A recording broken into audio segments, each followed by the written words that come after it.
brainstem, medulla, pons, midbrain, central canal, cerebellum, fourth ventricle, arbor vitae, cerebral aqueduct, third ventricle, corpus callosum, fornix, septum pellucidum, choroid plexus, thalamus, hypothalamus, pineal gland.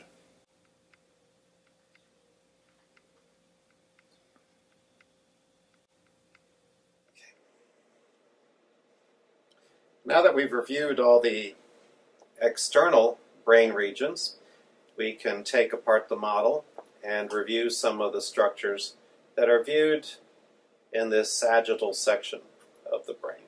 So let me put aside this half, and we can now see the various structures here.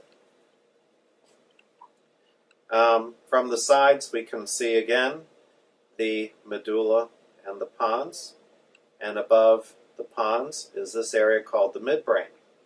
So these three structures, the medulla, the pons, and the midbrain together make up the brain stem. We can also see passageways for cerebral spinal fluid coming up from the spinal cord. The spinal cord would be way down here, is the central canal, and then it opens up into this ventricle here, which is behind the brain stem and in front of the cerebellum. This ventricle is known as the fourth ventricle. If we proceed up through the midbrain, we can go up from the fourth ventricle through the cerebral aqueduct and then wind up in this shallow space here. This shallow depression in here, or the space, would be the third ventricle. And from the third ventricle, we would proceed laterally into the brain, into the two lateral ventricles, which are not visible in this model. This large C-shaped structure up here is the corpus callosum, which is essentially a huge connection that connects the two hemispheres together, which allows them to share information. That's the corpus callosum. Just under the corpus callosum is another white structure known as the fornix. The fornix is a structure that also connects different brain regions. It connects the mammillary bodies with the hippocampus. Between the corpus callosum and the fornix is a very thin membrane called the septum pellucidum. The septum pellucidum, if I were able to go through the septum pellucidum in a real brain, I would find the lateral ventricle on the other side of that. Just below the fornix is this pink structure, which represents choroid plexus. Choroid plexus is a highly vascular structure, which means it contains lots of blood vessels, and this is responsible for manufacturing cerebral spinal fluid. We see choroid plexus here, but it does also exist in the lateral ventricles and in the fourth ventricle. As I mentioned earlier, this depression is the third ventricle. That's the empty space. But these structures now, which are in the area of the third ventricle, these solid structures represent, this area right here represents the thalamus. The thalamus is a major sensory relay to the brain. It conveys sensory information and distributes it to all other important parts of the brain. For example, visual information has to go through the thalamus before it can go to the visual cortex. Auditory information also has to pass through the thalamus before it can go to auditory cortex, and so on and so forth. The area right here, just below the thalamus, is known as the hypothalamus, hypo meaning below. Hypothalamus is really one of the more important homeostatic control mechanisms of the brain. It's responsible for regulating things like thirst and hunger. Many of your drives, body temperature, and so on and so forth is controlled by the hypothalamus. And very importantly, the hypothalamus controls the pituitary gland, which is missing from this model, but it would be hanging here below the hypothalamus. So the hypothalamus directly regulates the pituitary gland, which in turn is one of the major endocrine structures of the body. Up here behind the thalamus is a small structure called the pineal gland. It's responsible for regulating your sleep-wake cycles, and it does so by manufacturing a hormone called melatonin, which some of you may have heard of. So these three areas, which are all surrounding the thalamus, the hypothalamus, the thalamus itself, and the pineal, which is part of the epithalamus, all belong to a brain region here called the diencephalon. The diencephalon. Moving down from here, we can see again the cerebellum, now in cross-section.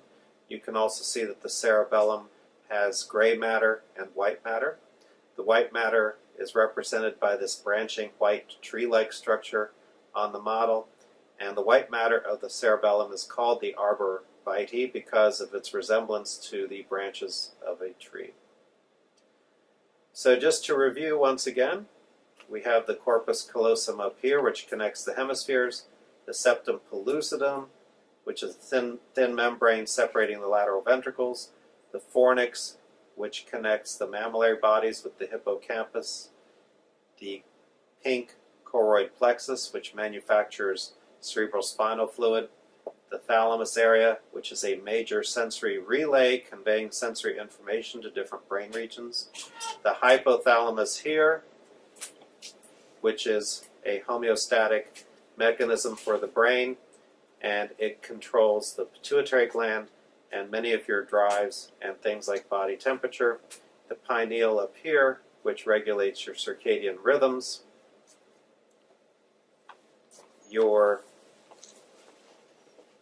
brain stem consisting of three regions, the midbrain with the cerebral aqueduct running through it, the pons here, the medulla here, the pons and medulla regulating important things like respiration and heart rate.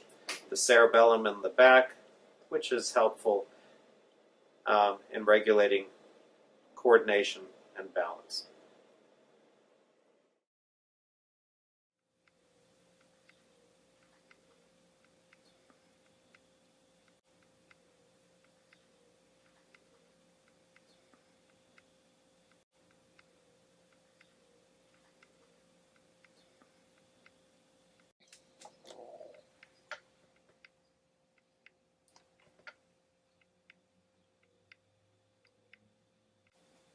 Brainstem, medulla,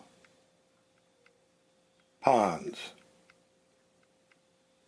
midbrain,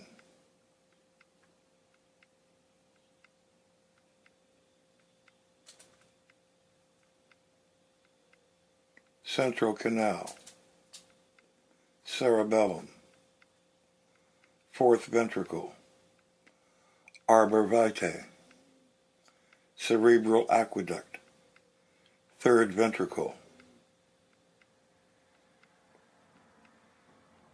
corpus callosum, fornix, septum pellucidum, choroid plexus, thalamus, hypothalamus, pineal gland.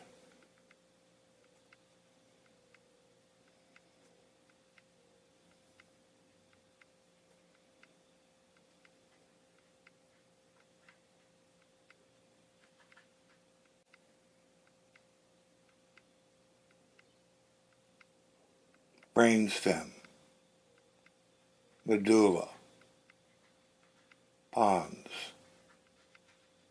midbrain, central canal, cerebellum, fourth ventricle, arbor vitae, Cerebral aqueduct. Third ventricle. Corpus Callosum. Fornix.